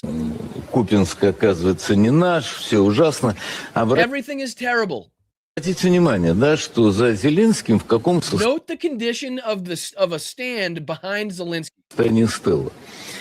Ну, мы, естественно, сразу Naturally, we immediately ask a question. вопрос. А можно посмотреть? Can we see whether in reality this was recent or not? So again, you can see they're directly questioning whether or not this was some sort of piece of propaganda that was, I don't know, filmed in a studio with the green screen, or just, filmed at an earlier date, knowing that this was going to have to be something they were going to be talking about, right? Like, how could this be filmed at an earlier date, speaking about stuff in the issues that are taking place today? Like, how would he know what to say in this video if this was, I don't know, a month or two ago, or even weeks or two, a week or two ago? Like, you know what I mean? It doesn't make any sense. But he's clearly questioning, just like the rest of these fucking bloggers, right? And there was while this is playing, I'll see if I can pull up a couple of the tweets from some of these people. I think Olga, the woman on the last media monitor clip that we just played, had one calling it a green screen from Zelensky. So, I mean, you can see how they're trying to justify this or excuse this and how bad this makes them look. Реально соответствует это день сегодняшний или нет? А когда это было снято? Ну и наш дрон прилетел. He says, so our drone, so this is basically where they tried to put on the screen like a comparison of the video with Zelensky with apparently another shot of this area, if I'm not mistaken. But I mean, they have several things circled. They have a flag here, looks like a Ukrainian flag. More damage to the sign, and I'm not sure like what's going on the left. But they don't actually go and talk about this picture and what why they're pointing out certain differences or what the hell they're even talking about in this. They just kind of put this on the screen with a bunch of squares and pictures and say, hey, maybe come to your own conclusions on this. I don't know. It's strange to me. Наши, имеется в виду, российские, не наши съемочные группы, российские, подлетел basically they're saying a drone of theirs flew up to the Kupiansk sign, к стеле Купинска, где якобы where Zelensky supposedly did his filming. снимался Зеленский. По большому счету, By and large, it demonstrated that once again, показали, что это опять квартал 95. this is Kvartal 95 TV show, basically. So he's trying to say it's made up. Почему? Ну, But why? First, so that it's clear, where is this spot? And we went on already to geolocate this. He gives the street here. I believe it's Karhivsky Street. Где эта точка? Это точка, которую мы никогда не заявляли, что He tries to claim that this isn't a spot that they never declared was theirs. Наша точка. То есть, Again, so even if he is there, see how they're trying to give themselves outs? So he's not there. He's not there, and we do control the area. But even if he was there, we never actually said we controlled the area. you see how you can, no matter what you say, it's just they're going to have some little off-ramp that they're going to try to lie about or, make it seem like they're not incompetent. They haven't been fucking lying to their, to their citizens. Just no matter what it is, he's not there. It's a lie. It's a green screen, and we definitely control that area. But even if he was there, don't worry about it because we never even said we controlled that area. It's like, what? Oh, thank you, Slacks. Thank you, brother. Slack says, love to all Mel and Duggery Dog Logan. Love to all the Bryantologists, and thanks in advance for all the kind greetings. Slava Ukraina, Heroyam Slava. Right back to you, Slacks. Thank you for the $10 there, brother. Appreciate you. Thank you for being here. But yeah, you can see how they, again, just will do whatever they can to get out of how ridiculous this situation makes them look. Посмотреть, где она находится. And he says if we look at it geographically, which we already did. Географически, вот, мы ее отметили. We already took a look at that. It was, about a kilometer and a half from what looks to be the nearest Russian enclave. То это стела в километре от Купинца на улице Харьковской. So there he says Harkivsky Street. То есть мы никогда We never declared that our troops were there. заявляли, что там стоят наши войска. То есть это где-то даже украинский сайт писал, что то, где он снялся, это метров 500 от серой зоны. 500, does he know how close 500 meters is? Like, he does understand how close 500 meters is to the fucking front lines, right? Let's see here. What's that lady's last name? I'm gonna have to go back to that other film because I'm trying to look up the tweet here, and it's Olga Korochenko. Olga Korochenko. Let me see if I can find that because I know she had one where she said it was a green screen. Let me see. Give me a second. Korochenko. Korotchenko. Come on, for Christ's sakes. What's her name on here? Give me a second. Bear with me. You know what? And I'll just type in. This might be easy. I'll just type in Zelensky green screen. Probably bring it right up. Pretty sure it was her. See here. Well, here's one of them. I mean, this will kind of give you the information that you need right here. Here's Jackson Hinkle. Jackson Hinkle says, breaking, Zelensky busted lying again. The video Zelensky published is old. He recorded it months ago. Yeah, okay. There you go, Chief. You just happen to know what to say on the on this video. But let me see if I can find Olga's.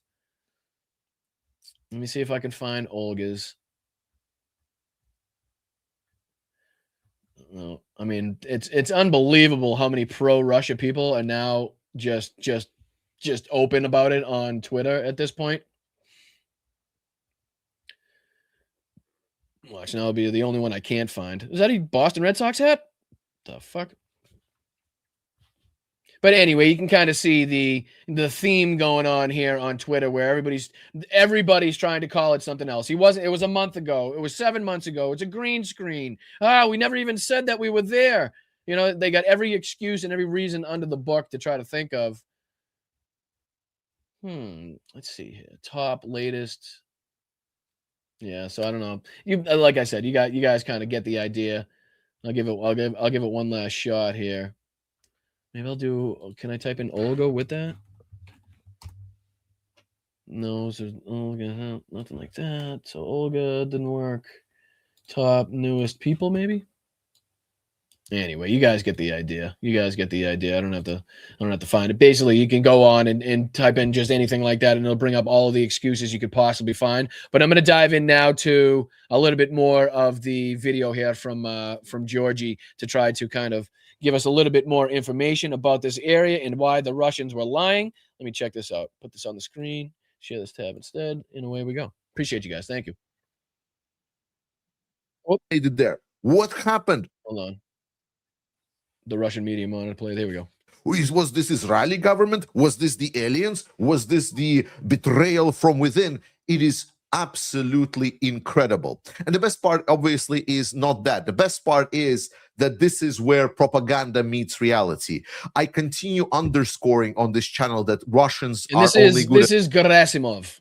In case anybody was wondering here, this is the person that the Telegram message was referring to that said, "Don't worry, Kupiansk is ours. There's no way that Ukraine will ever take it back." And then we get this video from Zelensky to totally fucking smack them in the face. But yeah, here we go. But very one specific thing is throwing propaganda into your eyes, making fakes, making these maps that people look at and so on, and distorting public image. This is everything that they're fighting for.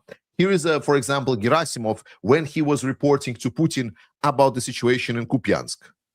Units of the Group West have liberated Kupiansk and continue destroying Ukrainian armed forces formations encircled. No, I don't know. I'm no military expert. You know what I mean? I'm no fucking, active historian or anything like that. But one can assume, right, if the commander-in-chief of the fucking armed forces, claim that you have, taken over the entire city of Kupiansk, that even a mile outside of that area would still be something that you would claim to be under your control, right? I mean, I'm talking about Solovyev trying to say that, oh, we never even said that area was taken over by the Russians. Well, it's like, I'm listening to Gerasimov right now talk about how that the entire area has been taken over by the Russians. So one would think that even a mile outside of the city boundaries would still be under that control. That wouldn't be like, totally up for grabs, which is what Solovyev is trying to make it seem like it is. On the left bank of the Oskol River. Yeah, so you can see Kupiansk taken completely. Ukrainian armed forces are not able to fight. They're encircled and being destroyed. Or Putin himself talking about this, like, you see what's happening to Kupiansk. This is exactly what's going to happen to every single one of you later on. The events that unfolded in Kupiansk are bound to be replicated across other crucial sectors of the front line. The funny part is that with the news that we got right now, right, if you play this message right back at Putin with Ukraine liberating Kupiansk, so to say, then this whole speech takes on a different meaning. Just check this out. And again, just to dive into some footage now from United 24 of, just what we're talking about here. This is kind of the visual representation of what we're talking about in Kupiansk and stuff. So again, this is the latest video from United 24, and this is titled AFU Counterattack in Kupiansk. This was put out a little over an hour ago. I appreciate you guys for joining me watching this stuff and, being interested in trying to support the Ukrainian military and the Ukrainian people. Really do appreciate it. Let's dive into, again, some of the video updates, the video footage of what we were just discussing in Kupiansk.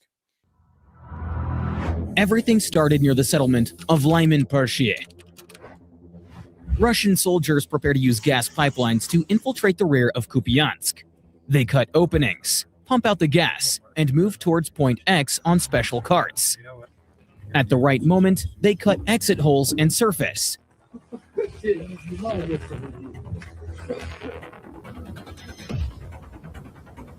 The soldiers try to anchor themselves in houses and apartment buildings, as seen in numerous videos. The AFU responds with counterstrikes. Let's see how it all went down. Subscribe to the channel. Now, let's get started. Here, Russian infantry faces a swift assault by a shock group.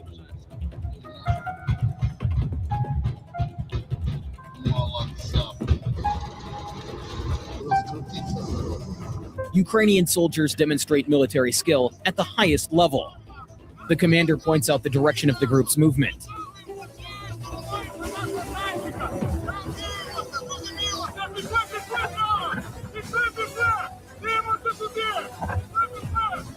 The AFU close in on the building in a single rush. First, grenades, then entry into the structure.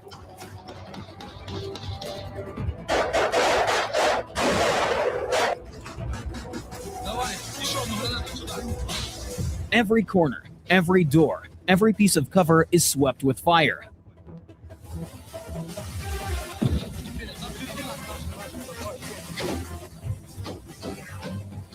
Again, I mean, doing this in every single house, trying to, again, liberate, 40 square kilometers of territory there. I mean, one hell of a fucking mission. One fucking hell of a mission.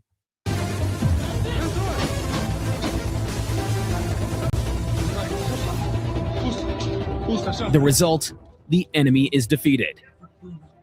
Russian soldiers continue moving through the private housing sector, but they are already in the sights of Ukrainian reconnaissance drones. The AFU react quickly, dispatching trained groups of Humvees, Bradleys, Leopards, and other Western APCs and tanks to counter such insurgents. A Humvee has come under fire from enemy infantry that has penetrated 5-story buildings and races into the private sector. Russian soldiers manage to damage the APC, and it comes to a stop.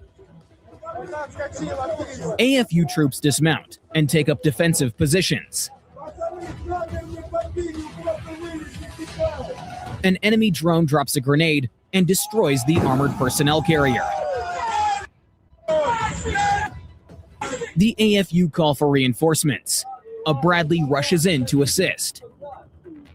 Let's pause for a moment. In this building are Russian assault troops. The Bradley crew is unaware of this. The Russians fire an ATGM at the rear of the armored vehicle, but they miss. The Bradley arrives at the site and clears the private sector, providing cover for the AFU. The enemy is in these houses. Damn. Fucking laying down the lead. Once the sector is cleared, the Bradley moves on to extract its infantry. They are surrounded by the enemy, approximately here. Again, it's still strange to see an American fighting vehicle, again, engaged in the largest war, a land war in Europe since World War II. I mean, to see this, to see this right here, just an American Bradley, in Kupiansk, trying to retake Ukrainian territory. Like it's again, still hasn't really fucking sunk in. The Russians observe the operation and coordinate FPV operators. How the hell do they get? This video must be posted by the Russians, because how else would they get this? A Russian drone misses.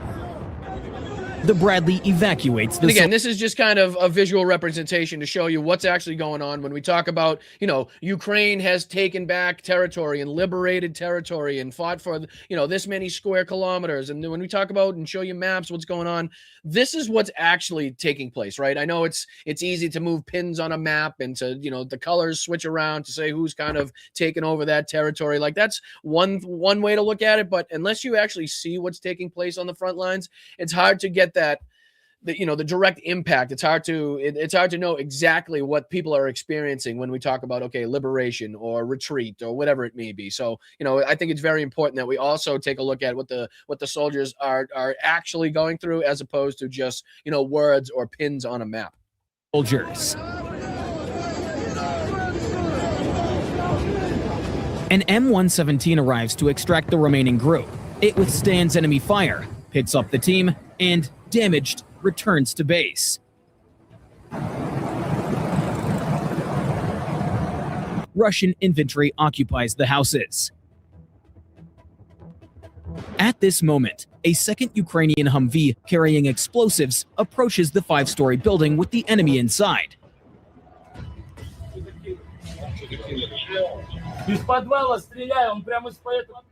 It pulls up to the building and deploys demolition specialists.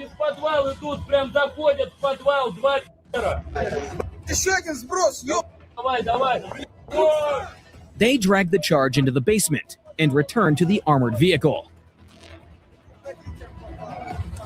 Russian commanders watch all of this in a state of panic.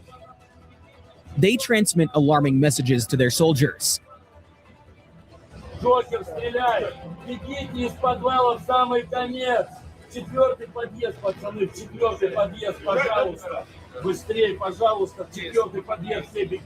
Meanwhile, the Humvee leaves the danger zone. Getting shot at. The explosives detonate, partially collapsing the building.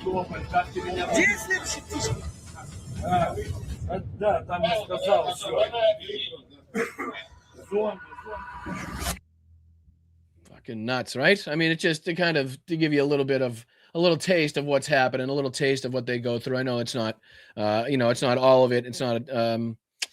It goes on actually a little bit here. Let me show you this real quick. I just want to show you this part too. Just this part. Russian side responds with heavy fire.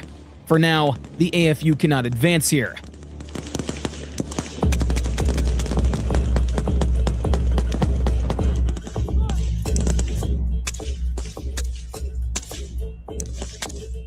While one group draws the fire onto itself, the second moves around to the Russian rear. The AFU must remain maximally focused.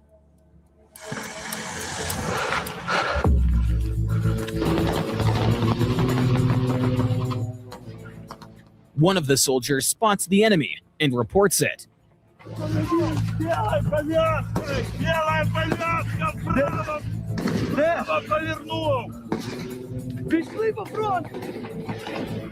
Craziness, just craziness. Unreal. A third group advances towards the industrial zone. Scattered enemy elements are caught in a pincer.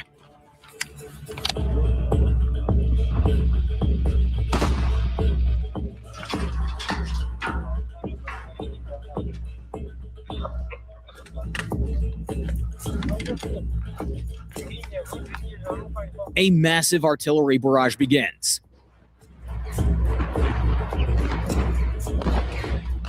The Russians adjust their fire and try to disrupt the encirclement. Again, like I said, I just want to kind of show you guys what's going on there a little bit. But there's so many different people that are reporting on this. So many great people that we could look at talking about what's happened. Another big night, and there was stuff going on all over Ukraine. I don't want to make it seem like it's just Kupiansk or just Pokrovsk. That in areas in which that are there's confrontation happening. There's conflict happening. Obviously, it's spread throughout the front. These are just kind of the main areas, the main arenas in which people are talking about, where the most players are probably involved. But I want to throw this on the screen as well, and then I'll let you guys out of here for the day. I really do appreciate it. You guys can enjoy the rest of your weekend. Hope everybody's doing their Christmas shopping, get everything ready for the holiday season, whatever holiday it is that you celebrate. I'm sure there's madness out there. I got to get cracking on mine as well. But yeah, I just want to throw this up because it was another big night for Ukraine. This is the professor once again to fill us in, and I just want to play a few minutes of this to let you know what was going on elsewhere around Ukraine as well. And then, like I said, we'll get into thanking some people, fantastic people here on YouTube, fantastic people on PayPal, Venmo, and I really do appreciate you guys. So let's dive into just a couple minutes of this, and I'll get you guys out of here after I thank you. All right, I appreciate it. Slava Ukraini, Heroyam Slava. Appreciate you guys. After taking a pretty big pummeling, not last night, but the night before, Ukraine had a pretty good night last night. It is Sunday, December 14th, 2025, and here's what's been happening. So Ukraine's drone and missile attacks, an overview of the daily events in Russia's invasion of Ukraine. At night, Ukraine attacked lots of areas in Russia with both missiles and drones. Several places were subject to explosions. Okay, so that doesn't tell us much, but this tells us more. Overnight, strikes hit multiple targets inside Russia and occupied Crimea, Volgograd region. Drone attacks sparked fire at the Pinsk oil refinery. What are you Pinsk? Oryupinsk. It's the Oryupinsk oil refinery. But again, you can see here Ukraine continuously, engaging on this mission of attacking the oil refineries, of attacking the processing of oil inside of Russia. It continues to go on. We've talked about it a lot. They've had extreme success, paired hopefully with the ongoing Russian sanctions in that ongoing sanctions on Russia in that area. We will continue to see these devastating attacks. We'll put more and more pressure on the oil reserves, on how they try to again use and justify or keep the economy going. So this goes on to say that there were an occupied area fuel depot near Simferopol and Gres is burning, while explosions impacts were also near Feodosia, Hervardisk, Sevastopol, in Krasnodar Krai. Drone struck the Fapinsky oil refinery and fuel tanks burned again in Oryupinsk. Love it. Smoke seen over the facility in occupied Crimea, a fuel depot near Simferopol. GRES is burning, while explosions and impacts were also reported in Fedosia, Vartsky, Sevastopol. In Krasnodar Krai, drones struck the Apinsky oil refinery and fuel tanks burned again in Ukropinsk. Okay, so that's a lot. Jay in Kyiv catalogs at least a dozen different strikes at the Gardyesko So Jane Kyiv says, just some of the targets hit by Ukrainian forces in last night's strikes all over Russia and Russian-occupied Crimea. It's all too much to cover. And you can see here, he goes on to list different geolocations, different coordinates and locations of the different strikes, air bases. Let's see if he goes on here. Another air base, a substation, another substation, a thermal power station, the Simferopol thermal power station, the Oryupinsk oil base, Talashkino substation, another 500 kV Kuban. I'm not sure what that is. Also, let's see here. What's he say? Also in the Inameskaya oil depot, Lukoil Southern Product. Oh, that's another good one. All right, we continue. Another 500 kV Kuban. What is a Kuban? What is a kV Kuban? KV Kuban. KV Kuban is likely refers to the 500 kV Kuban electrical substation in Russia's Krasnodar region. Okay, gotcha.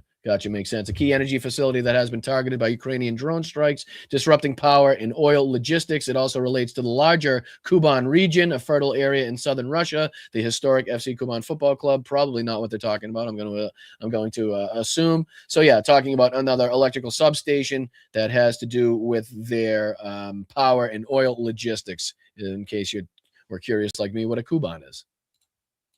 Okay, so 12.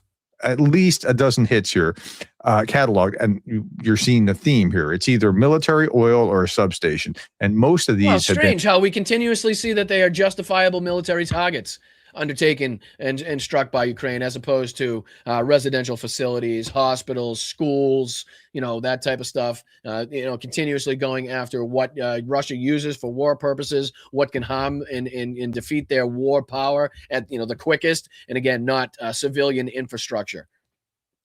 And substation attacks, returning like for what the Russians have done to Ukraine overnight. This is an image of the strike in Apivsky refinery. That's like one of the bigger attacks last night. Here we see another view of the Apinsky oil refinery, and clearly it's been hit. Apparently, the Russians were carelessly smoking. When they dispose of their cigarettes, like our good buddy Artur, he says, they have to be more careful.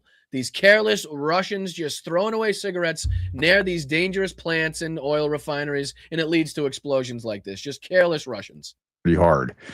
Okay, overnight explosions were reported also in Tula region near Shilyokolovo. Excuse me. Let's see if we can do better. Shilokovo. Yeah, that's an easy one. Shilokovo. Shilyokolovo. Kovo, excuse me. Okay, the point, now, this was another interesting image here. This is video. Shit, did you guys see this video too? This is crazy because apparently Russia's been experiencing some like serious aviation issues recently, and this was just one of them to recently come out. And apparently this was what is it? An AN-22, if I'm not mistaken, just literally breaking apart, breaking in half in midair. Check this out. Check this video out. Yeah, I'll replay it because you can just see it go by in the background. Okay, now Look at this. Look at this. Look at the video. The plane just literally breaks apart. this was another interesting image here. This is video of a plane just kind of falling apart in midair. Okay, what's going on here? Epic footage of a Russian AN-22 crashing in Ivanovo Oblast. The aging aircraft went down on December 9th, so today's December 14th. This was less than a week ago. Sank with its entire crew on board. The plane was over 50 years old. The main suspected cause is a technical failure. The key question, You think the thing literally split in fucking half? even Z Patriots are asking, is simple. Why was it flying at all?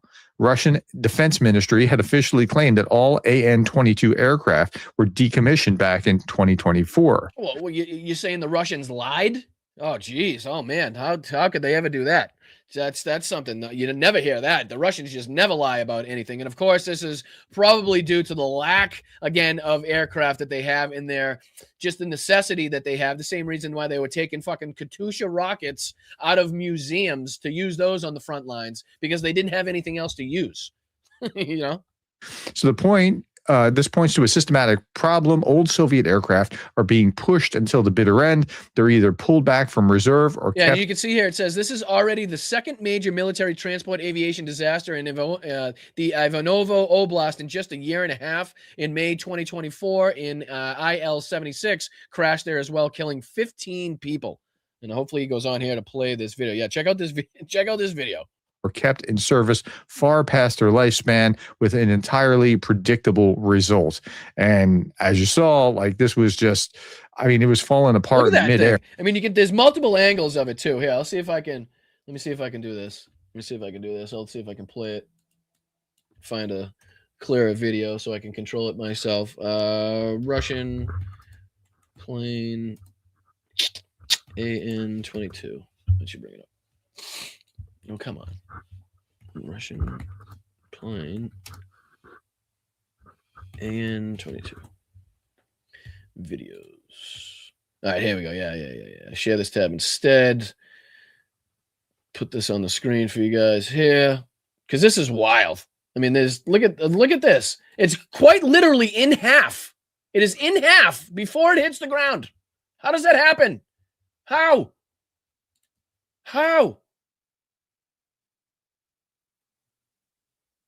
And I think it goes into a river. You can see the big splash. And I think there's another angle from this as well, if I'm not mistaken. Yeah, here's the other angle from it. I mean, just quite literally broken in half. Not even, it's coming straight down too. So you would assume there was some sort of engine failure at some point as well, because it doesn't look like it has any like forward momentum. You know what I mean? It's just kind of literally falling straight down out of the sky in two pieces. There's another angle of it. I mean, that is remarkable.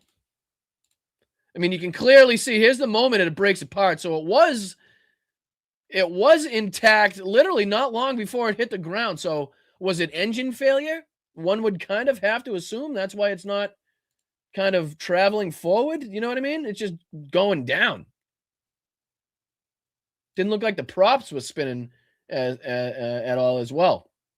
But again, just to show you the necessity that the Russians have in using aircraft and military equipment that is far past its fucking due date, right? Clearly hasn't been stored or maintained in the right way, but they have absolutely no choice because of the way that their economy is, because of the lack of both, military equipment and their ability to build and maintain the military equipment. They're forced to pull these things out of their ass. And again, it leads to exact situations like you just saw. A 50-year-old aircraft forced to fly once again in an active war zone, and it just couldn't handle it. And it puts everybody, all of their crew at risk, all of the fucking people flying that. And it's just their own people, right? It's just their own people. But yeah, there was crazy footage. Let me put this back on the screen for you guys. result. And as you saw, like this was just, I mean, it was falling apart in midair. It's, yeah. So this is like a metaphor for the state of the Russian military, not just there, but in many cases. Okay. What happened last night? What did Russia do to Ukraine, rather? 139 drones and missile strikes. Okay, and it was mostly drones, if not all drones, last night. The Russian strike on Zaporizhia, supermarket destroyed, 4 people injured. Now, can we see the immediate difference, guys? Can you see the immediate fucking difference in the targets that Ukraine is striking and the targets that Russia continuously strikes on a daily basis inside of Ukraine? A supermarket destroyed, 4 people injured. Luckily, hopefully, it says here, it doesn't say any casualty, any deaths here. Anybody reported dead in this? So thank God. But a supermarket, how is that a justifiable military target? Right? How is that in any way justifiable? Or is that, again, a war crime, an illegal strike on civilian infrastructure? When again, Ukraine is striking substations, they're striking oil refineries, they're striking military bases, justifiable military targets that are putting, civilians in no danger. Of course, they're feeling the effects, the impacts of the lack of oil, the lack of gas, the power outages, whatever it may be. But that is the fucking least of it, right? I mean, that is the least of the shit that they could possibly hope to go through as far as being in an open war, an active war, the biggest war in Europe since World War II. So a lot of just an immediate difference, and it has been this way since this fucking full-scale invasion began, at the targets used and struck by the Russians and the targets, targeted and struck by the Ukrainians. Strike on Zaporizhia, a supermarket destroyed, 4 people injured. Here again, an ordinary ATB supermarket came under fire, a military target, according to the Kremlin. Odessa region, energy transport, industrial. So energy transport, industrial, and civilian infrastructure facilities were damaged. There were no casualties. In Kherson, Russian forces attacked the territory of a healthcare facility with a drone. 2 people were injured, 58-year-old woman and a 62-year-old man. They sustained mine explosive injuries and facial lacerations and were hospitalized. As of 11:30, energy workers have restored electricity to nearly 100,000 families in Odessa and partially restored power to the power supply to critical infrastructure facilities, which is good to see. So I'll just going to go on to see if there's anything else here in this one. Yeah, let's just go over the death toll, the recent numbers coming out of here, and then I'll let you guys go. I'll thank everybody for your for your loyalty, for your contributions to the channel. I really do appreciate it. Let's just watch the end of this, and we'll get you out of here. A Russian Shahed, not shooting it down, just escorting it back into Ukraine so it could go and do whatever damage it was going to do. Battlefield was weird last night after 1,400 and change, and then 1,400 and then 1,300. Now, last night was just 710 Russian casualties. Well, I think that may have a lot to do with what's going on in Kupiansk, right? So again, the fighting to take this area that we've seen here was probably leading to that substantial increase in the death toll, where he was talking about, several days at around 13, 14, 1,500 dead or wounded Russian soldiers, where now, and this is down to 710, might be because, this, not that the fight is over, right, by any stretch of the imagination, but, may have kind of completed its stage that it's in now, right? So again, maybe the Ukrainians are trying to, resupply, rearm, fucking switch people in and out, whatever it may be. It's just, that's probably one reason, one option as to why, the death toll being 710, still astronomical by any stretch of the imagination, just not the double that of 1,400 we were seeing in the the days previous. So just kind of my guesstimate as to why that might be a little lower than normal. Looking at what's going down here, let's take a look at what's going down here in why can't I think of the name? Pokrovsk. Here we go, right here. See if there's been any updates, any change in this. Let's see. So this is up to date here. So as you can see, still not a huge substantial change in what's going on around Pokrovsk either in the last few days. You can see some change, obviously, in this area here, which still looks to be on the outskirts of the city. But as far as that, not too much to report home. Not too much to report home, right? So again, doesn't seem like too much has changed in that area. So we'll have to continuously look back and report on what's going on there. And then again, in case anybody's wondering, up here north is where we're taking a look at Kupiansk and the liberated territories that people are speaking about now. So yeah, and then obviously you can see these circled, these Russian troops that are definitely not in the best areas, that have definitely been isolated from each other. So we'll see what remains. We'll see how that map changes over the next few days. But what do you say we get into thanking some people? I appreciate you guys. Another great show. I'm biased, though. I always think it's a great show. But what do you say we get into thanking some people? I'll take a look at the old Venmos. What's that? Oh, Mel sent a picture of me. Sorry. But yeah, I'll take a look at the old Venmos and see if I have to thank anybody here. I really do appreciate you guys joining me once again on the Sunday episode. Christ almighty, why does it always sign me out? Log in. I'm logging in. There you go. Log in. Oh, for crying out loud. Why does it do this? Bear with me. Damn fucking technology.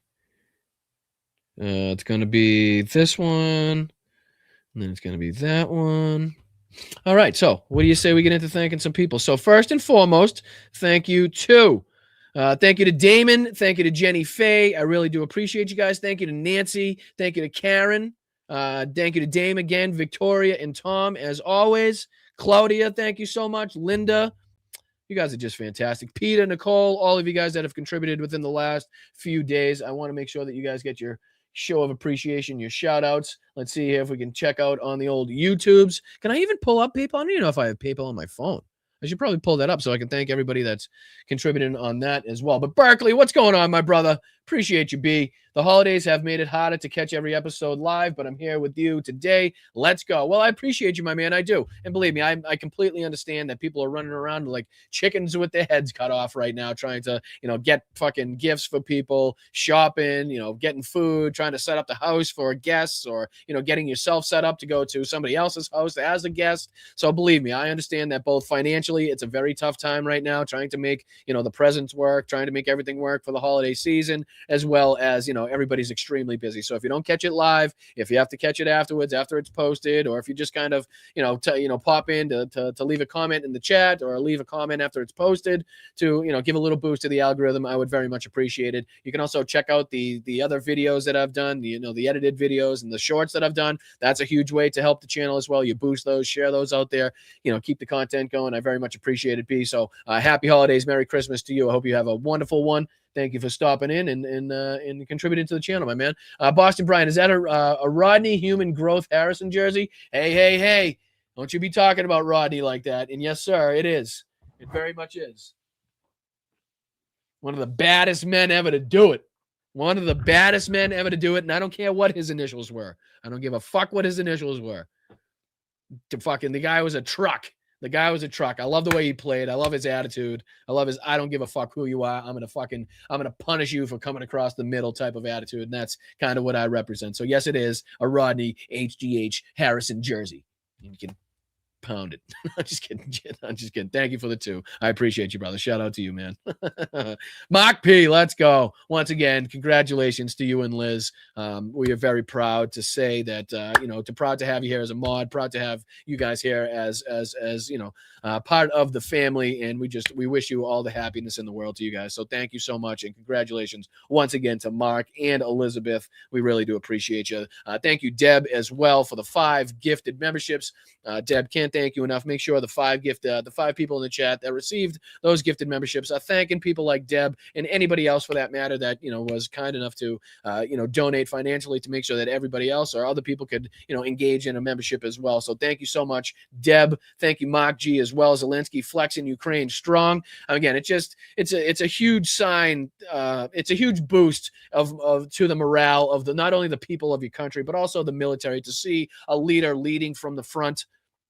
Right, there's a number of World War II commanders and generals that we could bring up and talk about that led from the front, and regardless of how hard it was to get along with those people. They were respected, at least at some point, in their military career by their people, by the people that they, commanded, for their leadership, for being there on the front lines, for not sitting in, an air-conditioned office somewhere miles behind the front trying to instruct people to their deaths, like that type of stuff. So, it does a lot. It goes a long way. So, Mark, appreciate you, brother. Thank you for the contribution. Shout out to you. Shout out to Slacks as well. Right back at you, my man, from everybody here. Heroyam Slava. Thank you so much for the $10 contribution. Shout out to you, my man. That goes for Mark again as well. Where is Putin? In his comfort bunker? Probably. He's got a few of them that he can choose from. But he's been a little bit silent lately, right? I haven't heard too much from him unless he's getting on camera to, kind of slap Donald Trump in the face or kick him in the nuts, show support for Venezuela, that type of thing. I think that was the last I heard coming out of Putin. But we appreciate you very much for bringing that up, and we'll have to keep our eye out for him. Where's Trump? Epstein Island? Good questions. Great questions, Mark. Great fucking questions. I appreciate them. We'll have to get the answers to those. But thank you so much for your contribution. Shout out to you, brother. Thank you, Deb. Again, thanks for the Ukraine updates. My pleasure. It is something that I am very passionate about. So, they will continue and they will not cease. So thank you, JD. Thank you, Deb, again. I appreciate you. Thank you, JD, for the 13. Let's go. Mighty moderator bonus. I appreciate that. And I appreciate you for not saying ethnicity today at all. Nobody brought that word up, and I really do appreciate you guys. I struggled on that one yesterday. Holy shit. But once again, thank you, Mark. I would like to thank the Academy. You like me. You really like me. Just kidding. Thank you, Mark, though. I appreciate you, brother. And thank you, Ruben, for the 5. Ruben says thank you to the mods, which I concur with. I thank the mods as well. Mark G gifted a membership. And then to round it out, Susie Jones. Thank you, Susie, for the 2. You guys have been and continue to be amazing supporters of this channel, of independent creators, of democracy, and of, just leftist policies that we espouse here. So I love the fact that we see the same faces and that we have new faces in this chat almost every show now, that we are, seemingly growing at a good rate right now. So we're on our way to 20,000. If you haven't subscribed to the channel yet, please think about subscribing to the channel. Think about sharing the show out on your social media platforms to different people. Show it to your family. Show it to your coworkers. Show it to your friends. There must be somebody out there that, doesn't like the way that they're getting the news right now, doesn't like the way that people are reporting it to them, and may get a little bit, may feel a little bit more comfortable hearing it from somebody that, seems like just one of their own, one of their buddies, one of the family, so they can sit down, shoot the shit in the chat, have a good discussion, and not feel like they're getting, coached or taught or talked down to at that, by any stretch of the imagination. So I appreciate you guys. I will see you guys. What is it? Today's Sunday, so I'll see you Tuesday. I'll see you Tuesday for the Tuesday show, and then we got a full week, Tuesday, Wednesday, Thursday, Friday, and then we'll be back at it for Sunday, and then it just keeps repeating. That's how it works. So make sure you hit that notification bell. That way you know when I go live. That way you know when I post videos. You know when I post shorts, when everything else goes out, and that way you can stay on top of things. Thank you very much to everybody on the Patreon side of things. You guys are and continue to be the backbone of this community, along with the YouTube members. I can't thank you guys enough, and to everybody that utilizes the super chat, super stickers, in that area of things. Thank you. And I'll see you Tuesday. All right. Stay strong, stay loud, stay proud, stay aggressive. Find your nearest protest, find your nearest rally, but make sure you're staying safe. Keep your head on a swivel out there, and I will see you guys Tuesday. All right. I appreciate you guys. Thank you, mods. Thank you, everybody else, for joining me today. And again, like I said, see you Tuesday. Appreciate it, guys. Thank you. There's got to be a button around here. Like, yeah, there it is. Thanks, guys. Appreciate it.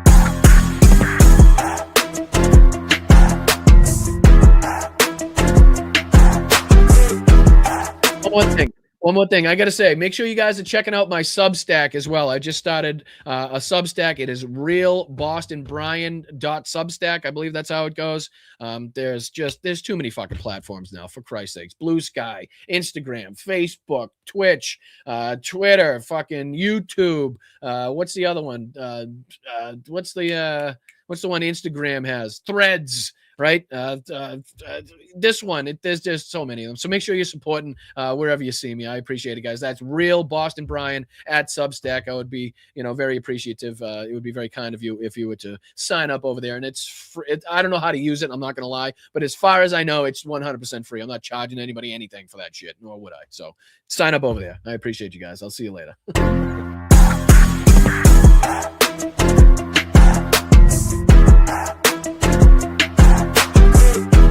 Oh, I do have one. I just have to update it. I have one. It just needs updating. That's all.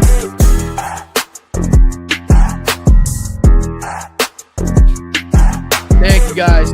Have a wonderful day. I really do appreciate each and every one of you.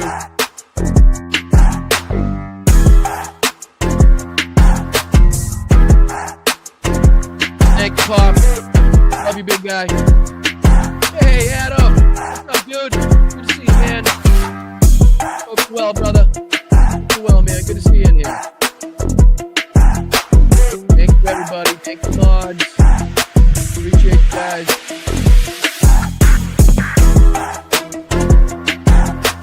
Thank you, Rocks. Hey, Pam. How are you? What's up, Peter? What's up, MJ? Yes, good night, Yvonne. All right, guys, I'll see you later. I really do appreciate you. Stay good. The big, fat, sloppy